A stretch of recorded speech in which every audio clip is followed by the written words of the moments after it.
Welcome to Titan Talk Too Long Didn't Watch for February 19th. They started off the Titan Talk by going over hotfixes, just a bunch of bug fixes per usual, and a hotfix nerf to Amaterasu and HUN BATZ again. I'll throw them up on the screen, but I don't think this will really change how impactful they are.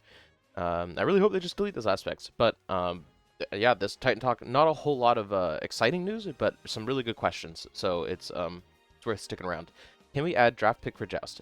They could do it. They have to talk about it, but they have to talk about what they think is best for the majority of players for the game mode. Kilgoon himself isn't a Joust player, so he can't talk on it, and then he will talk to the designers about it. What are the thoughts on deleting the problematic aspects that don't fit the interesting alternative design goal and are just basically stat increases like Thanatos, Amaterasu, and HUN BATZ?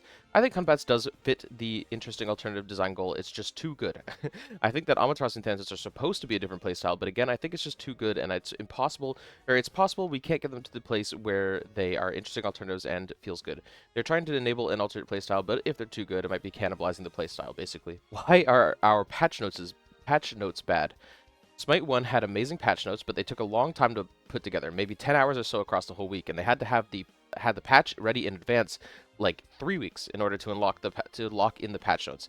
They'd love to make them look better, but to put that power with Smite 1 patch notes would be a lot of work and just not work with their workflow right now. High-Res Radar is taking point on the patch notes going forward, and they're going to be trying to make it better. Ben will be coming on the show soon to talk about the gods he's made. Bari is coming up really soon. There's been a lot of discourse about the face of Achilles and Aphrodite and that one Poseidon skin, and they're working on it right now. The models are pretty close to Smite 1 to Smite 2, but the rigging deforms the jaw some, and the angle and the lighting they appear at is not good. When will the next wandering market be, and how often can we expect a new one? The current expectation is every 8 weeks, so once every 2 months. They finally got some data back on how the wandering market is doing, by the way. A larger percentage of players are choosing to buy into it and engage with the system than they ever saw with the Smite 1 Battle Pass. People really like the new system. It's been really well received. Also a reminder that after the first 50 levels, you will no longer gain boosted experience and have to earn 15k EXP rather than 3,000 for the 200 Wandering Market coins. Updates on Baron's Aspect. It sounds like Baron's Aspect will not be making it into this update, but will be in OB5. Is Spirit Robe still bugged, or did they decide against the CCR buffs? We are aware the Spirit Robe listed changes didn't make it into the live client, and they're investigating it. Thoughts on sound design in Smite 1 versus Smite 2? Smite 1 feels more impactful to me. Kilgoon said basically, like, this is his understanding of it. When you use certain abilities or hit someone, the sound plays in 3D space and in 2D space in Smite 1, and that's what contributes to the sound being more impactful. He didn't fully say it, but I believe what he means is in Smite 2 it only plays in 3D space, whereas Smite 1 it plays in both. Currently there can be a lot of sounds going off all at once too, which have the same priority, and they don't have a system to prioritize more important sound setup. There are many things you can do to make the sound design more impactful. When can we expect to see Bari's kit? About a week or two before she releases. She's been in playtests, and her kit has evolved over the past couple weeks. It was apparently just too good, and no matter how they balanced it, they couldn't fix it. So there has been changes, and there's still some work to do. Will they add back Emperor's armor? They have a lot of items to look into. They can't say specifically that one. I'll agree, Shield of Regrowth, he says, and trigger off healing items would be a fun area to look at in the future. Will Slash be returning ever? I can't say never definitively. It's just not our priority right now. There's a lot of other things to improve, but it's not anytime soon, to be completely transparent. For an update on the console story and the update after this, so OB6, there's going to be a lot of console store changes. Thoughts on Thorol indicators showing up earlier than it does in Smite 1. Apparently it's a bug depending on your graphical settings, so they're looking into it. Is it confirmed that there will be no more new cross-gen skins in Smite 1? No new skins are coming to Smite 1 at this point. Any updates on God Builder? It has been a journey. We're moving forward on the general design. A system like this requires it to work with our backend. It's built on the Rally here backend, and they've done a lot of work to support what they've designed, and now it's on the UI team to do the work to implement it. No firm ETA, but it's at least a month or more out. They talk about it every day. Chest store update. There are chests in the next update. There's 2 chests. One is classic skins and one is mostly cross-gen skins.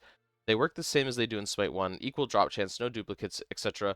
Previously, they priced a bunch of skins cheaper for direct purchase because they didn't have a way to acquire them. When they drop chests, the prices are going up on all the classic skins from like 800 to 1600. Will we have Innocent Rabbit on soon? Max has been cooking apparently, and they've been talking a lot. No news on him coming right now, but they hope he can soon. They want to add the ability to hover an enemy god in the stats screen to see what their abilities do. It's made it into the flash test, so it should be available in the next update. Have we thought about adding something different like League's dragons to Smite 2, like the different elemental dragons? They've discussed maybe every feature that has appeared in every MOBA ever. They've had some designs talked about that were in the same world, like the Oni and Primal Gold Furies, but they think the interesting thing about the dragon system is that it makes each game feel a little bit more unique in the way it plays. If you're in their job and they haven't played other MOBAs, you're not doing your job. They even mentioned Orb Prime dunking. Travis wants to add the ability to change global cosmetics during the lobby, like jump stamps, and they still want to equip all buttons, so they're being looked at. Are there any plans to bring back the Mysterious Warrior voice pack for Mulan? We put ourselves into a bad place when they initially did this. They said that they would ship as the package deal with both Mysterious Warrior and the default. They messed up and added it without the voice pack, and now they're concerned that they'd upset players by changing the voice pack back to the Mysterious Warrior voice pack. Can we make aspects visible in the lobby? I'd like to see them when my teammate is picking them in the lobby. That's fair, and he said he'll ask about it. What is your favorite feedback thread that you've ever looked through recently? Mostly interesting conversations they've been having internally. I've been more about general direction for the game stuff and less like someone reported feedback or bugs that we have to do. There was a fun conversation in the official Discord about bringing boots back that Isaiah was lurking in. Boots are great for new players, but the community largely doesn't want boots, and don't worry, they're not coming back. Please fix Neith's one targeter. On Instant Cast and Early Smite 2, it would have shown the targeter while the ability is channeling, which would show the weaves updating in live as she's casting it. It really helped with aiming, as well as noticing the weaves a lot easier, but one patch you guys randomly removed it. He said, okay, I didn't know this was an issue. They'll look into it. That one hurts me a lot. I really want the Neith targeter back. Can we look at our model in-game by looking around our character? It's very usable to be able to look around your characters so you can like look behind you if you're like looking their way and so on, so they don't think so. Do you think there's too much farm in the map? The pacing of the game needs to be slowed down. They're having conversations about that kind of thing. It's a bit too early to say what their findings are. There are some pacing things that could be better right now. It's wild how different a pro level game looks compared to a player level game. In high level rank games, you're hitting max level and buying pots pretty early. In lower games, it's taking a lot longer.